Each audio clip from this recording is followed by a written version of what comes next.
merci de nous faire confiance, mesdames et messieurs, très chers bien-aimés dans le Seigneur. Grande est ma joie d'être toujours dans mon poste pour vous présenter cette émission. Vous êtes très nombreux à nous faire confiance. Vous êtes partout dans le monde. Vous accordez une attention assez particulière en ce que nous faisons. Je l'ai dit et je le redirai toujours, une manière pour vous de nous soutenir, c'est de vous abonner sur notre page, sur notre chaîne, ainsi que de liker, de partager nos vidéos à ceux qui ne savent pas ou bien ceux qui n'ont pas d'informations. Alors dans les groupes, partout, voilà, ça nous fait énormément du bien. Nous apportons l'évangile dans vos maisons, l'éclaircissement sur certains sujets sensibles de la Bible dont certaines personnes ont une compréhension obstruée et d'une certaine façon. Alors, nous venons au travers de cette émission pour les rendre beaucoup plus clairs. Alors, mesdames et messieurs, aujourd'hui, cette émission fait suite carrément à l'émission précédente où je recevais pour vous les jumeaux que vous connaissez très bien. Nous avions parlé sur à peu près chapitre 1, 2, 3 et qui faisait suite ou bien voilà un lien avec les 7 âges de l'Église. Aujourd'hui, c'est une émission suite de l'émission précédente. C'est une émission mise au point sur... On fait une fixation sur les 7 âges de l'Église afin de le rendre beaucoup plus clair. J'ai le frère Yohanan et le frère Toto sur ce plateau. Frère Yohanan, comment vous allez ? Shalom mon frère Jules, je suis bien portant, ravi de votre nouvelle invitation. Très bien, merci beaucoup, merci d'être là à tout moment que nous avons besoin de vous. Alors, j'aimerais à ce que vous puissiez ouvrir cette émission, parce que l'autre fois nous avions parlé sur Apocalypse chapitre 1, 2, 3, et on avait fait une certaine fixation sur les 7 âges de l'Église. Alors, vous avez la parole. Éclairez-nous un peu sur... J'aimerais d'abord que vous puissiez faire un résumé de l'émission précédente. Okay. Et voilà, continuer dans celle-ci. Merci beaucoup, cher frère Jules. Je salue également les nombreux téléspectateurs qui sont scotchés à cette chaîne, à votre émission, cette belle émission. Merci. Pour recevoir quelque chose de par les dons que Dieu a donnés à des pauvres personnes que nous sommes. L'émission dernière, Toto et moi, nous étions venus et nous avions clarifié certaines choses par rapport à ce que l'un de nos amis est en train de répandre tous ces jours sur Facebook. C'est vraiment un grand ami. D'ailleurs, ceux qui l'ont suivi, ils le verront qu'il est en train d'admettre ça. Okay. C'est un grand ami. Mais l'ami a eu la malchance de s'attaquer à nous. Certainement parce qu'il n'a pas bien vérifié sa Bible. Alors, nous avions montré ceci. L'ami avait exposé pour montrer que parler de messagers humains pour les 7 églises, cela relevait d'une erreur très grave. Okay. Pourquoi ça? Parce que c'est à Jean qu'il avait été donné le message et c'est Jean qui avait écrit aux 7 anges. D'où il estimait que c'était Jean et nul autre. Le classement des humains comme messagers des X, des Grecs, etc., relever des erreurs graves. Alors, le frère est revenu encore à la charge avec une nouvelle émission. Après avoir suivi notre dernière émission avec Toto, il est revenu à la charge pour réaffirmer encore ses dires tout en s'enfonçant davantage. Le frère a dit ceci, il dit, entre autres choses, il a pris plus d'1 heure et 21 minutes, mais pour ne rien dire, malheureusement. Les gens suivront ces liens-là. Vous verrez que c'est vide. C'est vide, il n'a rien dit. Il ne nous a contredit en rien, si ce n'est en parlant pendant 1h21, mais pour ne rien dire. Quand on lit Apocalypse chapitre 1er, remarquez là-bas qu'il est dit, les 7 anges sont. Il dit remarquez. Si c'était des choses futures, on allait dire, frère Toto, les 7 anges seront. Mais j'ai failli pleurer. Mon frère Jules, nous allons lire ici. Et j'aime bien votre émission. À la lumière de la parole. Voilà pourquoi Toto et moi, nous viendrons le faire sur votre plateau. Très bien. À la lumière de la parole. Et non pas des spéculations et des interprétations humaines. Du reste, le frère s'est aussi attaqué à Toto, qui a montré que les frères ont évolué. Et le frère Toto l'avait dit, lorsqu'il évoquait le fait qu'autrefois, ces milieux-là, ils ne reconnaissaient pas qu'un humain pouvait être un ange. Le frère a réagi pour dire que non, lui, il est toujours resté dans cette vieille interprétation, frère Toto. Donc lui, jusqu'à aujourd'hui, il croit que ce sont les anges célestes. Mais il réagissait à ce que vous aviez dit dans cette partie-là. Alors, nous allons prouver ici, c'est de quoi il est question dans les Écritures. Nous allons rencontrer scripturairement tout ce qu'il a développé dans son émission. Voilà la raison de notre venue ici ce jour. Merci. Très bien. Alors, je reçois aussi mon deuxième invité, le frère Toto, à qui je dis bonjour et bienvenue, frère Toto. Shalom, mon frère Gilles, et bonjour ou bonsoir. Je parie que vous êtes en forme pour cette deuxième partie d'émission. En tout cas, pour l'œuvre du Seigneur, nous ne nous fatiguerons jamais. Amen. Parce qu'il y a trop de ténèbres et il y a des faux docteurs, des faux prophètes qui pilulent. Et nous sommes là pour aider, pour éclairer, afin que la doctrine du Seigneur Jésus-Christ soit respectée et soit enseignée. Amen. Voilà. Très bien. Alors, comme on doit faire une fixation, éclairer le peuple de Dieu, parce que c'est une question qui se pose tellement dans le milieu chrétien. Comment est-ce que on parle des anges, ou certaines personnes prennent anges comme des anges célestes? Comment vous attribuez les anges célestes aux anges terrestres? Éclairez-nous un peu sur la question. Sur les anges célestes et terrestres, parce que dans le milieu chrétien, on parle plutôt, on croit aux anges célestes. Et maintenant, vous, quand vous venez, vous nous dites que ce sont les anges terrestres. Oui. La parole reconnaît deux types de messagers. Amen. Les messagers célestes et les messagers terrestres. Mais notre bien-aimé, le frère Dr Gimboyo, d'abord a menti hier. Ah, il a menti. Il a menti. Parce qu'il a dit qu'il y a des messagers qui sont sans message. Un messager qui n'a pas de message. Donc il y a des anges qui n'ont pas de message. Donc des messagers qui sont sans message. Donc ça c'est un mensonge. Et ça ce n'est pas prouvable dans les Écritures. Je les mets au défi devant le public. Alors, ces deux catégories de messagers sont utilisées par le Seigneur pour envoyer ces messages à son peuple.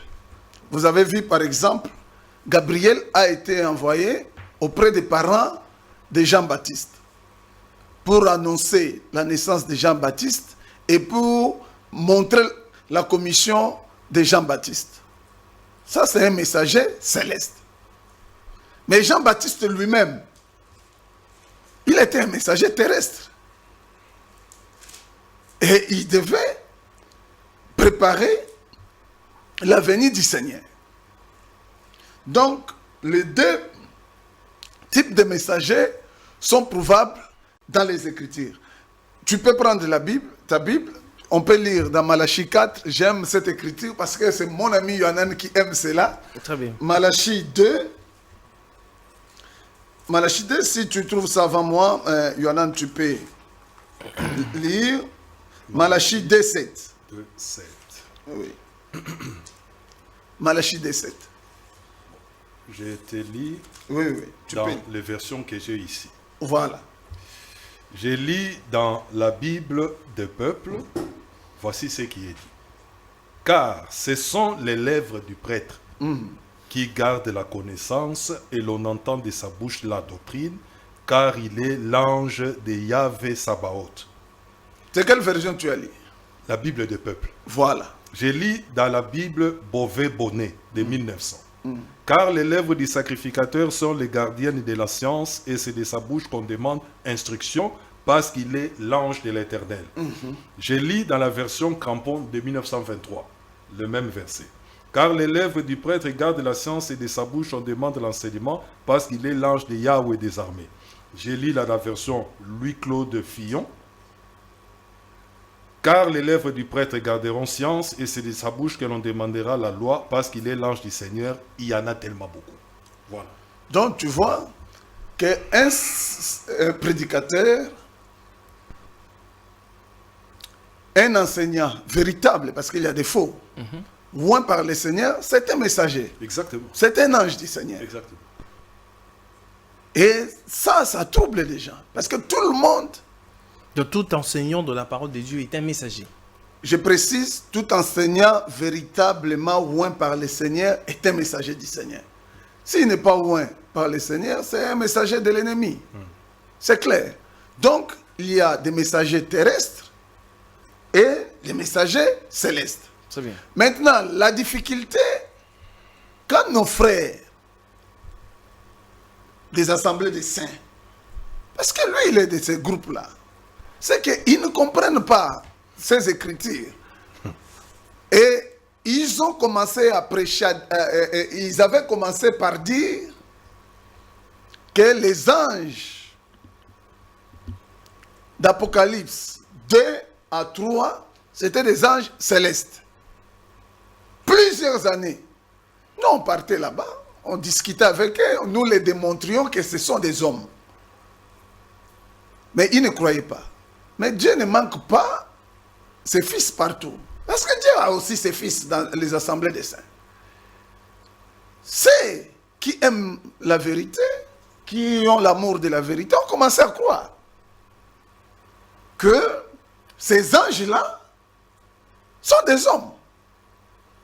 C'est d'Apocalypse 2 à 3, ces messagers-là des églises.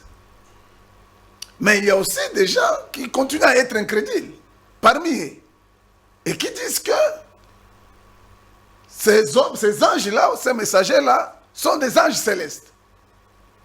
Donc Jean a écrit aux anges célestes. Vous voyez la confusion. La confusion totale. Donc Jean, il devait apporter son message aux 7 églises par les 7 anges célestes. Il devait écrire aux 7 anges célestes. Ne fût-ce qu'en réfléchissant comme un homme normal. Parce que lui, il croit qu'Ange a écrit à ces 7 églises-là. C'est ce qu'il a enseigné au départ. Jean-Baptiste. Non, lui, notre ami, Guy Boyo. Il croit que Je Jean-Baptiste... le cite. Il a dit que Jean avait écrit aux anges de cette église. Ok. Mais maintenant, il rebiffe. Il vient dire que lui, il continue à croire, comme il croyait auparavant, que ces anges-là, les 7 anges-là de ces 7 églises d'Asie, sont des anges célestes. En d'autres termes, il dit lui-même que Jean a écrit aux anges célestes. Confusion. Il a même ajouté que pour lui, c'était le Saint-Esprit. Donc Jean a écrit au Saint-Esprit. Donc Jean a écrit au Saint-Esprit. Et il y a des gens qui s'assoient pour écouter des bêtises de ces gens-là. C'est pas possible. C'est pas possible, frère. C'est pas possible. Ce sont des bêtises. C'est pas possible. Donc quelqu'un s'assoit, il écoute que Jean a écrit au Saint-Esprit. Qui a écrit au Saint-Esprit dans la Bible? Dans les lettres que Jean a écrites, étaient beaucoup plus adressées aux anges terrestres. Mais bien sûr. Parce que l'écriture d'abord humaine, c'est dans le domaine des hommes. Ok. C'est d'abord dans les domaines des humains. Est-ce que ce n'est pas peut-être l'emploi de l'ange qui fait un peu défaut? Bien sûr. Et le mauvais enseignement, parce que les gens réfléchissent avec la parole au lieu de croire à la parole. Parce que quand on regarde ange, on voit seulement le spirituel. Non, ça, c'est aussi le fruit de refuser de croire à la parole du Seigneur et à la visitation du Seigneur. Dieu nous a visités. Ils ne veulent pas croire à la visitation du Seigneur. C'est comme ça, ils se perdent dans la confusion eux-mêmes. Voyez comment vous pouvez comprendre, Jean va écrire aux anges célestes. Ou Jean écrit au Saint-Esprit. Ça s'appelle simplement la confusion. Ça, c'est la confusion qui nous a été promise par la parole.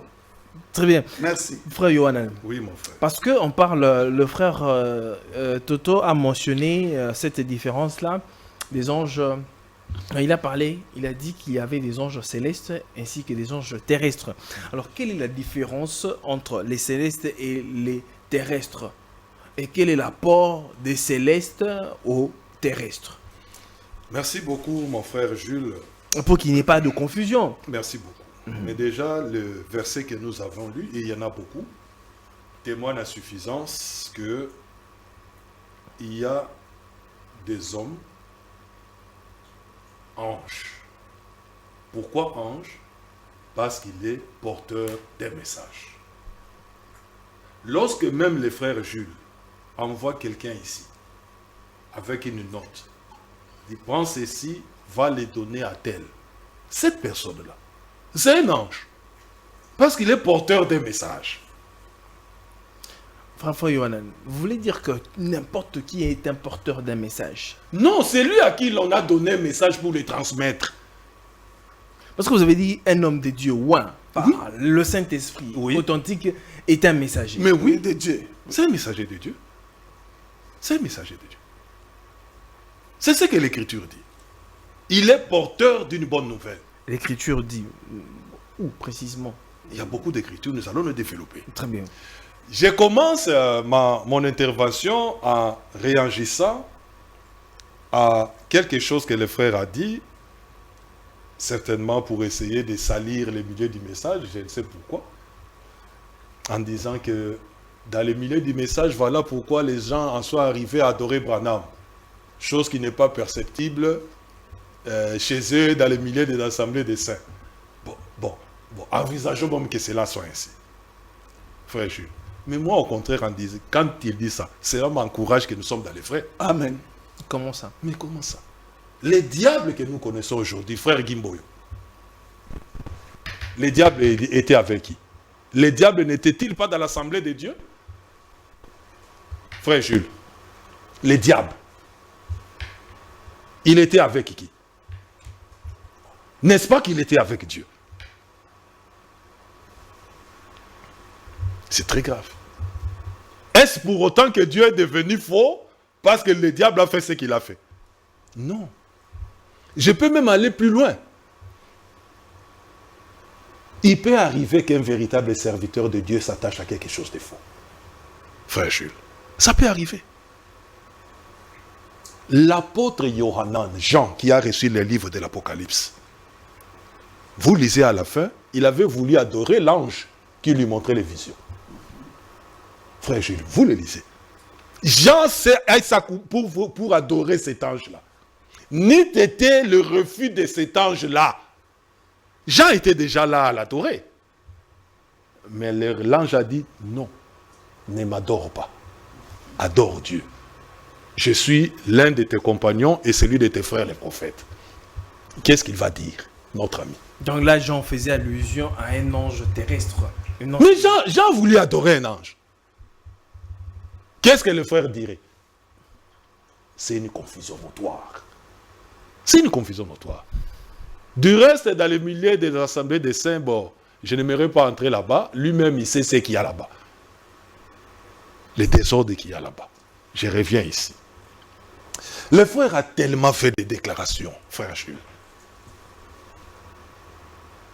que nous aimerions rencontrer ce qu'il a dit devant les fidèles de son église, en ligne qu'il est vanté, mais pour ne rien dire. Très bien. Comme quelle déclaration? Je prends un exemple simple. Le frère dit, Yohanan, parce qu'il m'a cité plus d'une fois. Bon, c'est mon ami. Yohanan, vous devez lire dans les Écritures, parce que j'ai pris la dernière fois, frère Jules, Psaume chapitre 47. Qui lui a coupé la tête?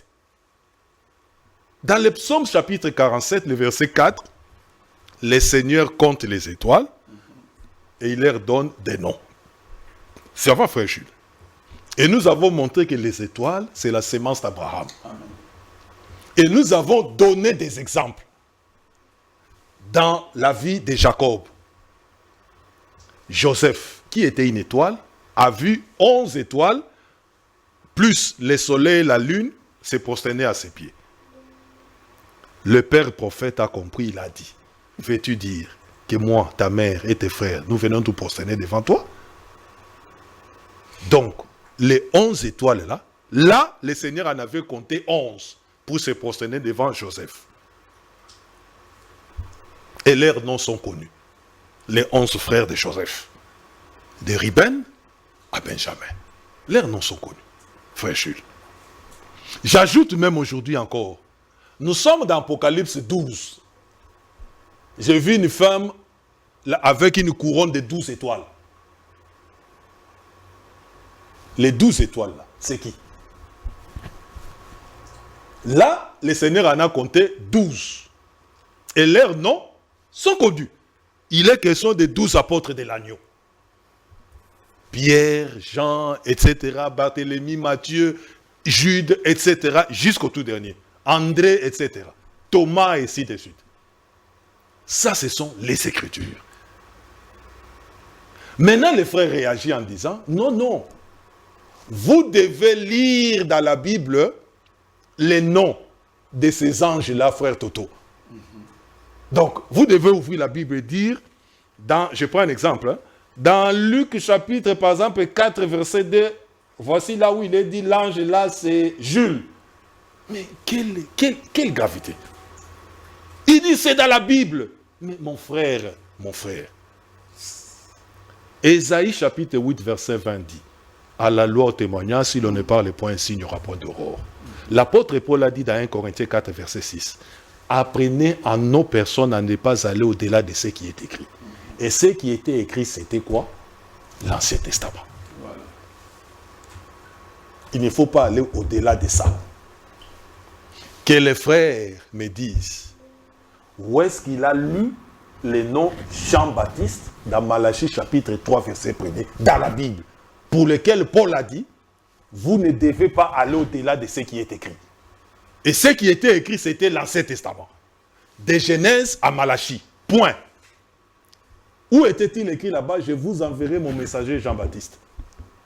Où était-il dit dans Malachie, dans Ésaïe 40? La voix de celui qui crie dans le désert, Jean-Baptiste.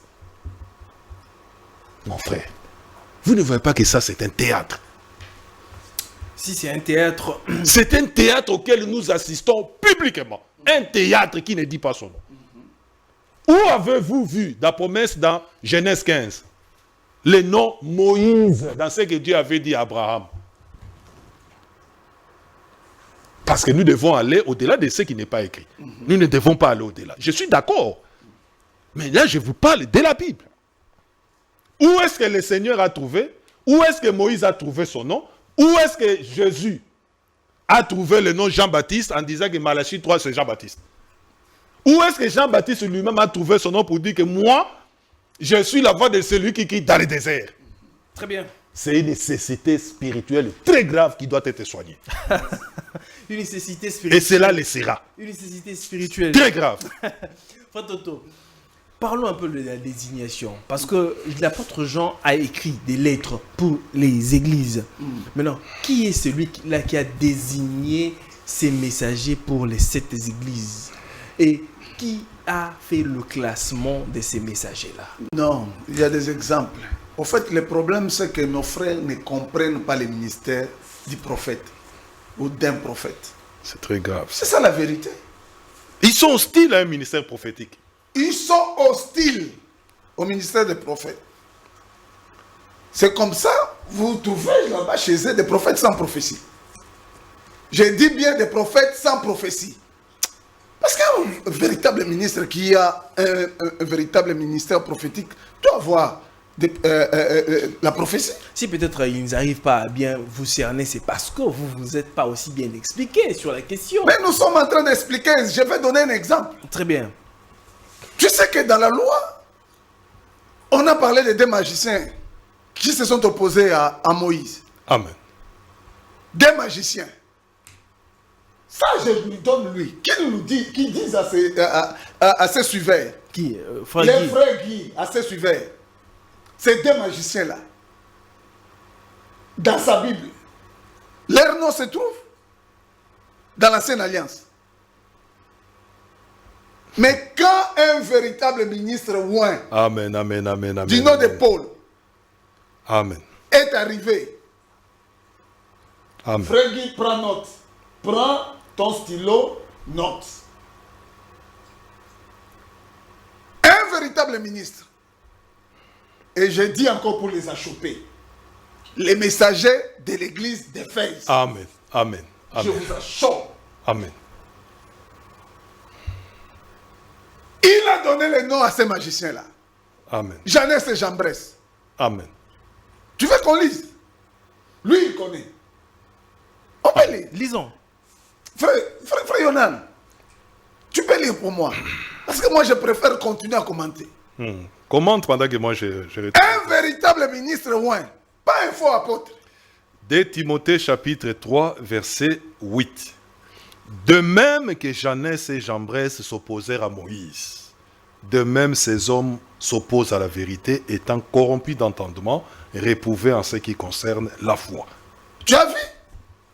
Dans quelle Bible, dans quelle Torah, ces deux noms-là étaient? Poussés par l'esprit que les hommes ont parlé de la part du Seigneur. Amen. Amen. Et ils ne connaissent pas ça. Amen. Amen. Ça, c'est un exemple Amen. parmi tant d'autres. En fait, le véritable problème de ces frères, ils ont refusé la visitation du Seigneur. Yonan a été encore très bon. Parce qu'il n'a pas continué avec beaucoup d'exemples. Je vais encore les achoper. Mais Paul,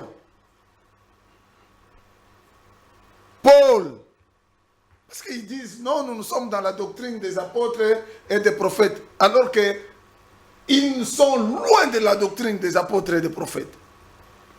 Paul, un jour, on a voulu l'adorer. On a voulu l'adorer. Tu peux encore lire, c'est dans les livres des Actes. Pourquoi on a voulu l'adorer? Parce qu'on a même, je peux dire même déjà qu'on l'avait adoré, parce qu'on l'avait déjà donné des noms. Mais il s'est opposé. Tu peux lire. Actes chapitre 14, le verset 8 à 13. Prenez vos Bibles, parce qu'il a dit restons scripturaires. Prenez vos Bibles à la maison, nous voulons rester scripturaires. Acte 14, je commence de 7 à 13. Ils y annoncèrent la bonne nouvelle. À Lystre se tenait assis un homme impotent des pieds, boiteux de naissance et qui n'avait jamais marché. Il écoutait parler Paul. Et Paul, fixant les regards sur lui et voyant qu'il avait la foi pour être guéri, dit d'une voix forte, « Lève-toi droit sur tes pieds. » Et il s'éleva d'un bond et marcha. À la vue de ce que Paul avait fait, la foule éleva la voix et dit en langue lycaonienne, « Les dieux sous une forme humaine sont descendus vers nous. » Ils appelèrent Barnabas Jupiter et Paul Mercure parce que c'était lui qui portait la parole. Le prêtre de Jupiter, dont le temple était à l'entrée de la ville, amena des taureaux avec des bandelettes vers les portes et voulait, de même que la foule, offrir un sacrifice. Les apôtres Barnabas et Paul, ayant appris cela, déchirèrent leurs vêtements et se précipitèrent au milieu de la foule. Tu vois, à cause de la puissance de Dieu, la fausse adoration s'est manifestée. Où? Là où étaient des véritables apôtres du Seigneur. Amen. Je comprends que chez eux, la fausse adoration ne se manifeste pas parce qu'ils ne sont pas dans la véritable parole du Seigneur. Et il n'y a pas la puissance. Il n'y a pas la puissance du Seigneur.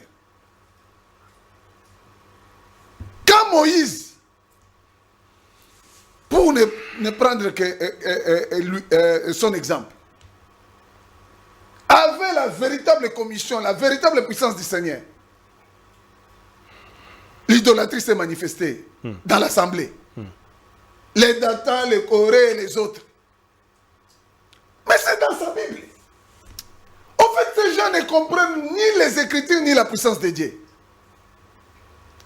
C'est pourquoi je dis encore comme Yohanan. Mais nous sommes heureux quand nous voyons toutes ces choses. Amen, amen, amen, amen. Amen. Parce que Amen. cela nous réconforte que Dieu est de notre côté. Amen, amen.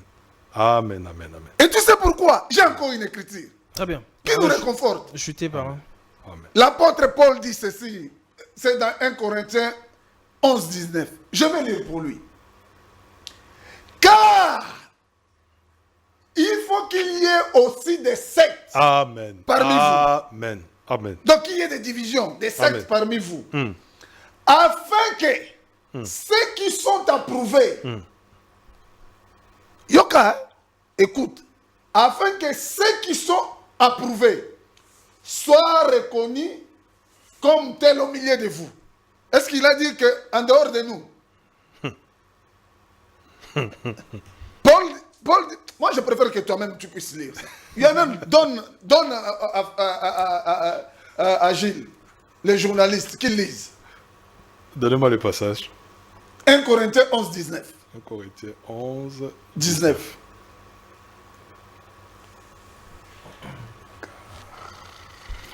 Très bien. 1 Corinthiens chapitre 11 verset 19. 19. Car il faut qu'il y ait aussi des sectes parmi vous. Il faut. Il faut. Il ne dit pas qu'il pourrait y Non. avoir. Il faut. Il faut. Afin que ceux qui sont approuvés Amen. soient reconnus Amen. comme tels au milieu de vous. Au milieu de qui? Amen. Amen. Au milieu de vous. Au Amen. milieu de vous. Amen. Ils ne comprennent pas les Écritures. Amen. Amen. Nous, ça nous rassure Amen. que nous sommes du côté du bon. Amen. Parce que quand nous voyons ces sectes, nous savons rechercher ceux qui sont approuvés. Exactement. Exactement. Mais Exactement. ils n'en ont pas. Exactement. Parce qu'ils n'ont ni puissance de Dieu, ni de sectes pour qu'ils sachent ceux qui sont approuvés. C'est comme ça, vous voyez, ils sont dans ces confusions-là. Alors, les approuvés chez nous, sans voir la fausseté chez eux. Frère, c'est pourquoi j'ai dit, frère, ceux qui ont crié à cette parole véritable des apôtres et des prophètes, la doctrine du Seigneur Jésus-Christ, soyez heureux. Réjouissez-vous. Réjouissez-vous. C'est pourquoi moi, ça me fait de la peine Ah, Seigneur Jésus. quand je vois des frères qui ont été dans ces choses ici, aller suivre des pains pourris. Vraiment. Très bien. Merci.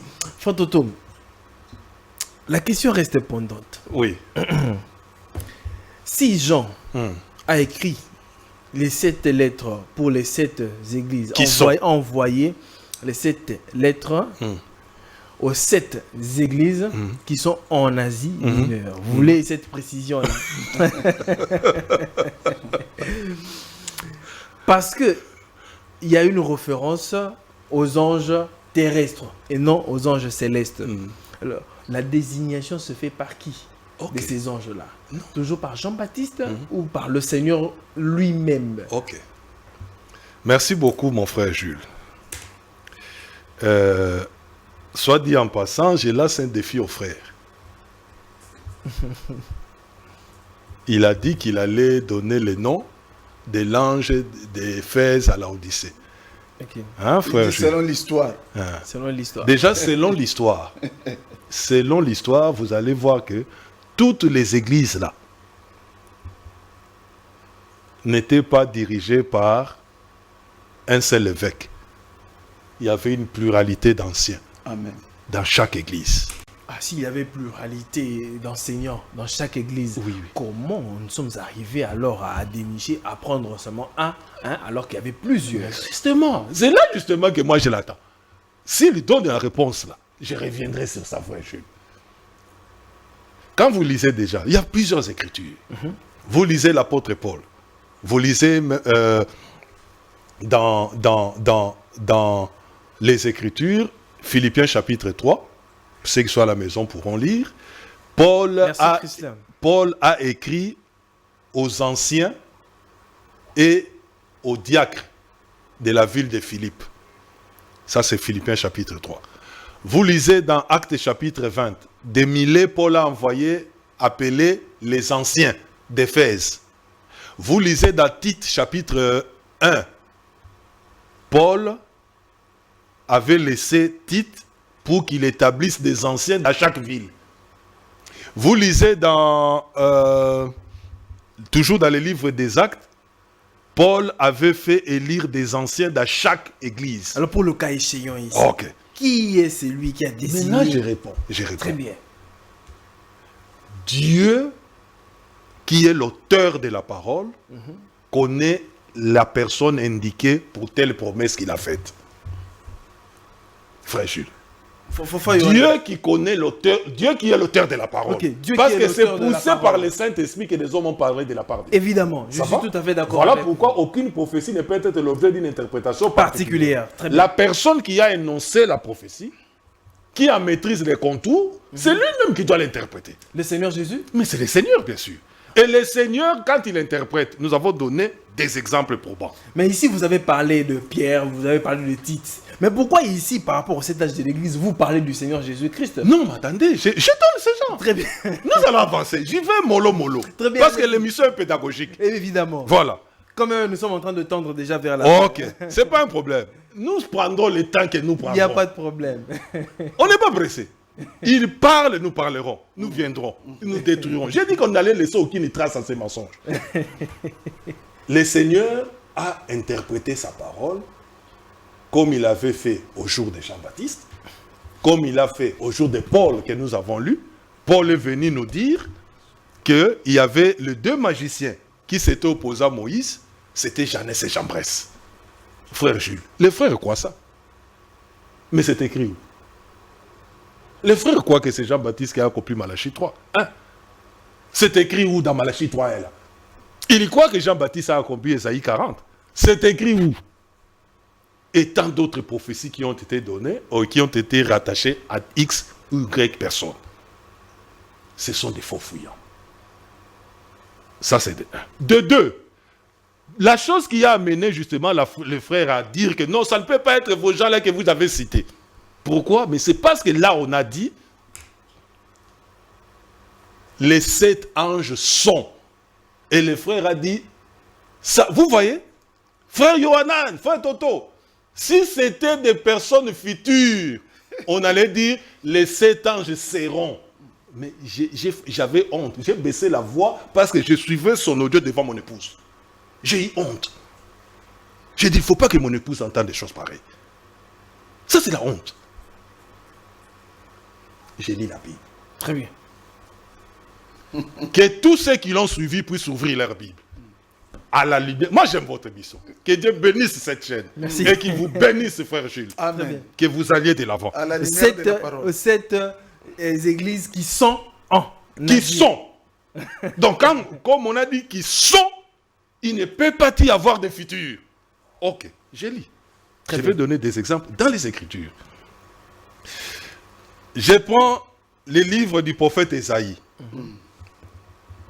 Que ceux qui sont à la maison ouvrent avec moi Ésaïe. Je prends par exemple Ésaïe chapitre 7. C'est là où j'ai jeté. Hein, mon frère? Ou Daniel chapitre Vous êtes 7. communiqué par télépathie. Daniel chapitre 7 par exemple. Je commence par là et puis je vais remonter. Regardez ce qu'il y a. Nous connaissons, parce que c'est un long texte, je gagne le temps. Écoutez, il a vu les animaux, n'est-ce pas frère Jules? Il a vu les animaux. Au verset 17, on lui dit, écoutez très bien, ces 4 grands animaux totaux, ce sont 4 rois. Ce sont 4 rois qui s'élèveront. Mais il parle au présent, non? Ce sont. Mais comment peut-il dire encore qui s'élèveront? Frère Jules.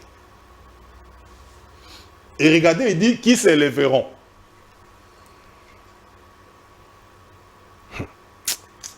Ah, Seigneur, là, qui c'est banana. Ça, c'est de 1. Deuxième exemple. Je vous prends Jérémie chapitre 1er. Je prends les présents. Mais lequel présent traduit les futurs. Ça va? Et ça peut même parler des choses qui étaient déjà en cours. Je suis dans Jérémie chapitre 1er.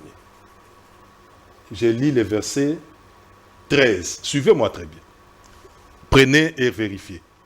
Puis Yahweh m'adressa une seconde fois la parole.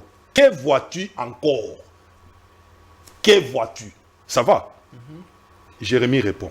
Je vois un chaudron en train de bouillir et qui se trouve au nord. C'est ce qu'il a vu. Il a vu un chaudron qui était là. Ça va? En train de bouillir. Il a vu. Mais regardez maintenant l'interprétation que le Seigneur donne. Yahweh me dit, c'est en effet du nord que le malheur viendra se déverser sur tous les habitants de ce pays. Ah, frère Toto. Voilà. Il a vu un chaudron. Mais l'interprétation, ce que tu as vu là, c'est le malheur qui viendra. Quelle catastrophe. Il y a un problème du français. Quelle catastrophe ça. Problème de compréhension des Écritures. Jérémie chapitre 1er, 13-14. Vous pouvez descendre. Et il y a tant d'exemples comme ça. Donc, c'est une grave entorse d'interprétation de la part d'un docteur. Peut-être vous avez escamoté ma question, par là vous chutez. Je chute par là. Oui. Je t'ai déjà Vous avez répondu parlé en des disant titres, que... tout ça, Oui, protocole. je t'ai déjà répondu. Maintenant, ici. Je t'ai déjà répondu. Là, de la même manière que Paul, parce que la question, j'y réponds en se fondant sur ce qui a été. Ok. Nous sommes toujours dans ce principe-là. Très bien. Sur quelle base Paul a identifié les magiciens comme étant Janès et Jambres? On commence par là. Nous sommes dans la Bible. À la lumière de la parole. Où est-ce que Paul a trouvé ça? Frère Jules. Où est-ce que Jean-Baptiste a trouvé qu'il était question de lui dans les années 40? En vertu de quelle autorité il pouvait dire à ces gens-là, moi, je suis la voix de celui qui crie dans le désert? Est-ce que vous imaginez? Quel est ce pouvoir-là qu'il avait reçu? La parole était venue à lui. Amen. Et si la parole vient à vous, comme elle est venue à Jean-Baptiste, comme elle est venue à Paul, cette même parole-là vous identifiera les personnes dont il est question. Amen. Merci. Aussi simple que ça. Merci beaucoup. Et les faits historiques le confirmeront. Voilà. Confirmeront ce ministère-là.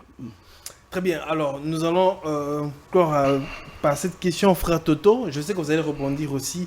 Je sais que le frère Yohanan a dit. Mais il y a une question. Beaucoup se posent sur cette question. Pourquoi les messagers, tel qu'il est mentionné, des âges de l'Église, viennent qu'à la fin des âges? Pourquoi pas ils commencent au début et ils viennent seulement à la fin? Non, il y a un cas qui est différent.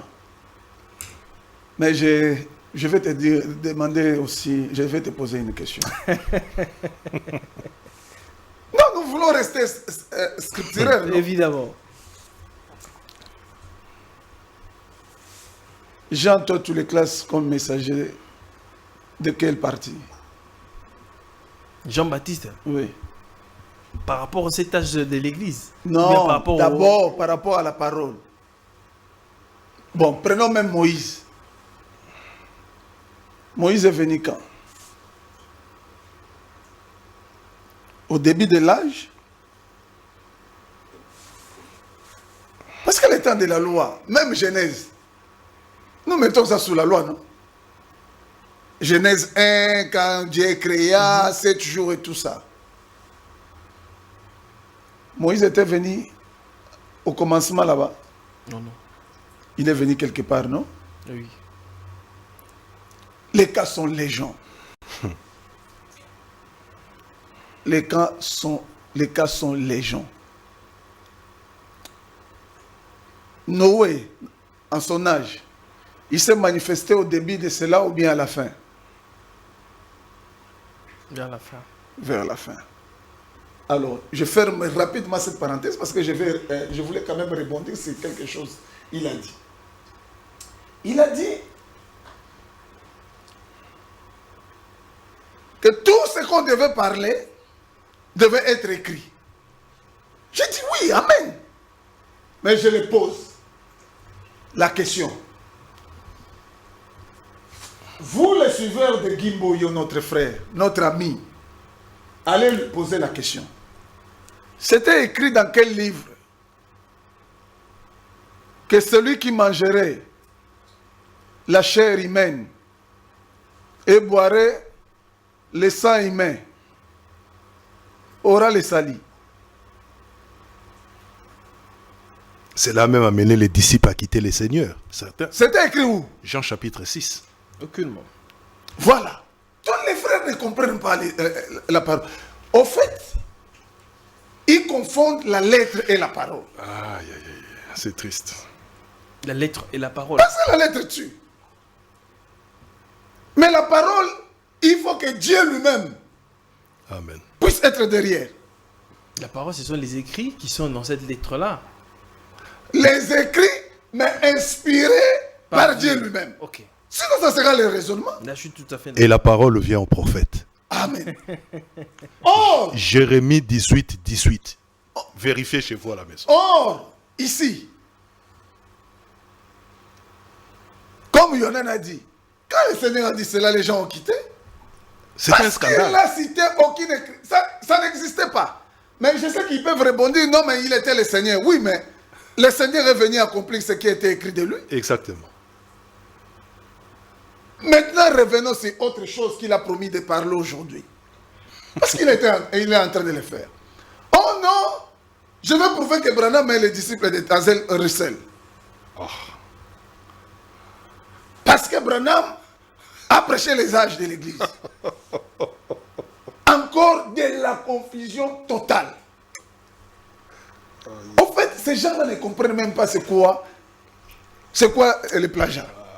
C'est des choses. Frère, je peux te lire dans la Bible. Je commence d'abord par lire les Écritures. Paul a cité des poètes sans leur nommer.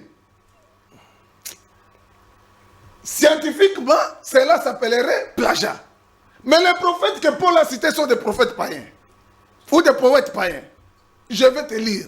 Je vais lire des exemples. Prenons Acte 17, 18, 28. Je commence au verset 27. Vous pouvez lire à la maison.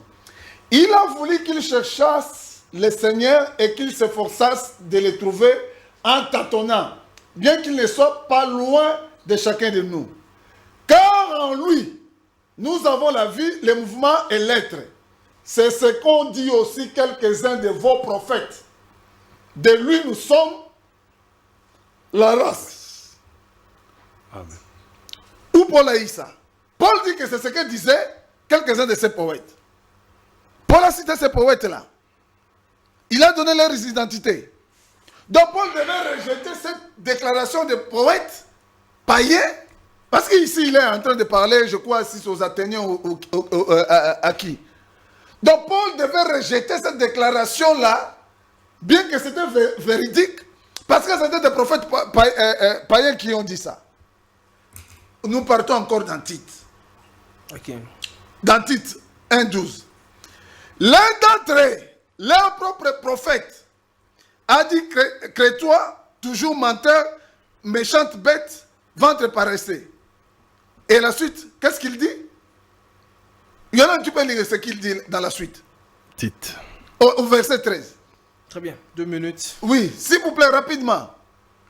13. Au verset 13. Ce témoignage est vrai. Ce témoignage est vrai. Donc Paul atteste le témoignage d'un prophète païen. Paul n'a pas cité le nom de ces prophètes-là. Donc Branham devait rejeter l'enseignement des âges, même si c'était vrai, parce que Russell a aussi effleuré cela. Ça, c'est qu'elle croit. C'est pourquoi j'ai dit que ses frères ne croient pas la parole de Dieu. Je remonte pour chuter. Pour vous, la révélation de cet âge est une, bon, la doctrine ou bien les 7 âges de l'Église est une révélation que William Branham a Mais reçue. c'est la révélation de la parole. Si c'est la révélation de la parole, pourquoi il s'est référé alors aux autres?